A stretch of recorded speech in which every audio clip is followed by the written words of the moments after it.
بسم اللہ الرحمن الرحیم والکل ضعیف،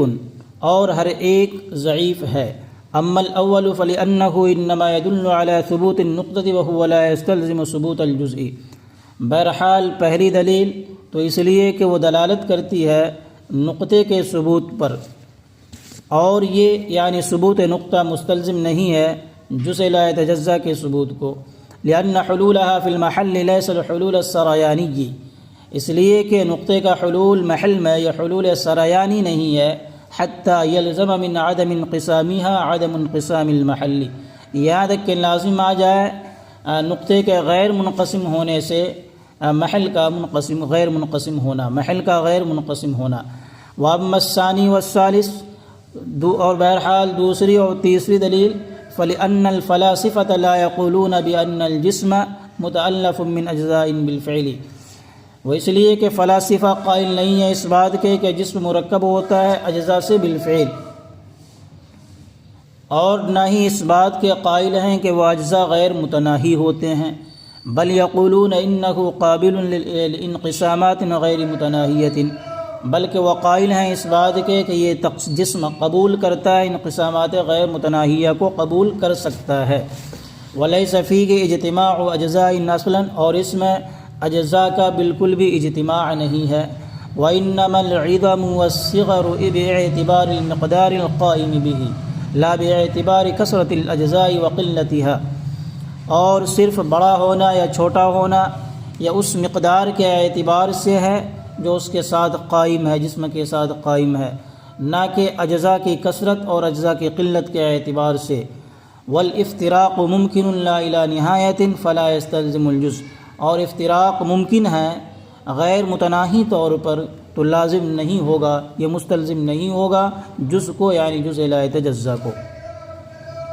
یہاں سے ذرا بات سمجھ لیں، پچھلے سبق میں یہ بتلایا گیا تھا کہ اس بات جزء لا يتجزا پر 3 دلائل دیے گئے ہیں۔ اب یہاں سے شارح ہر ایک دلیل کے ضعف کو بیان کریں گے۔ پہلی دلیل کے ضعف کو اس طور پر بیان کیا ہے کہ جب کرہ حقیقی سطح مستوی سے اتصال کرتا ہے تو اتصال کا جو جس سے اتصال کرتا ہے وہ جز اتنا باریک اور مہین ہوتا ہے کہ وہ ناقابل تقسیم ہوتا ہے، اور وہی جزء لا يتجزا ہے۔ تو اس پر اعتراض یہ ہے کہ وہ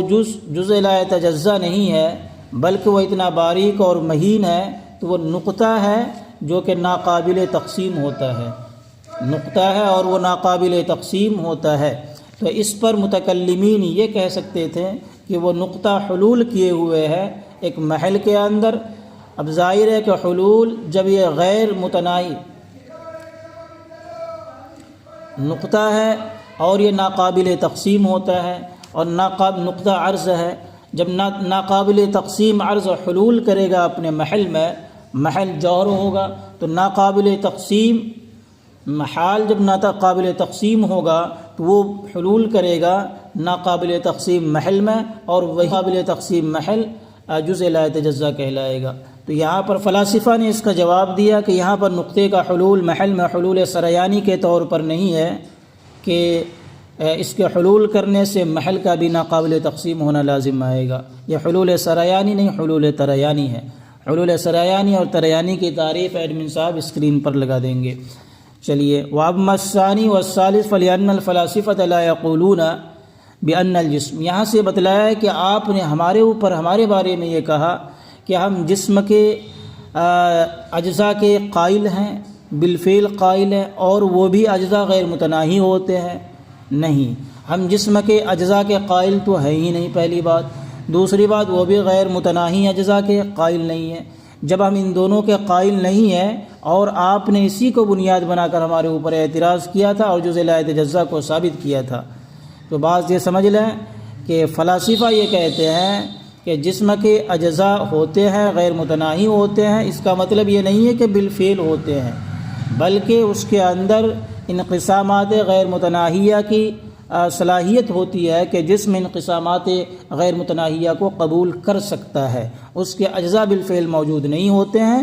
کہ جیسا کہ آپ نے کہا کہ اجزاء بالفعل موجود ہوں گے تو دونوں برابر ہو جائیں گے، رائی کا دانہ اور پہاڑ، یہ ایسا نہیں ہے فلاسفہ کے نزدیک، اجزاء بالفعل موجود نہیں ہوتے ہیں بلکہ وہ انقسامات غیر متناہیہ کے قابل ہیں۔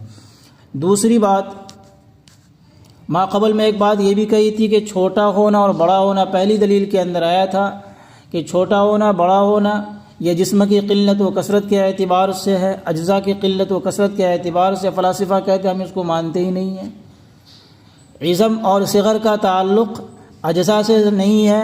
جسم سے نہیں ہے، بلکہ اس مقدار سے ہے جو جسم کے ساتھ قائم ہے، وہ مقدار عرض ہے، جو جسم کے ساتھ قائم ہے، مقدار کو کہا جاتا ہے، کمیت جسے کہتے ہیں، اس کے ساتھ قائم ہے اور وہ عرض ہے۔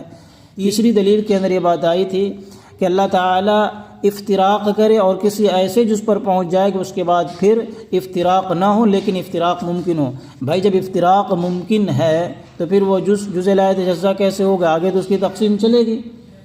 جز لا یتجزا کا مطلب آپ یہی بیان کرتے ناقابل تقسیم ہے، جب آپ کہہ رہے ہیں کہ آگے تقسیم ہوگی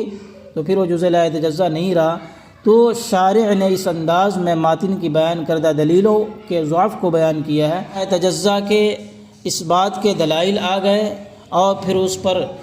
ضعف ظاہر کیا گیا۔ اب اس کے بعد جز لا یتجزا کی نفی کے دلائل انشاءاللہ پیش کیے جائیں گے اگلے سبق میں انشاءاللہ۔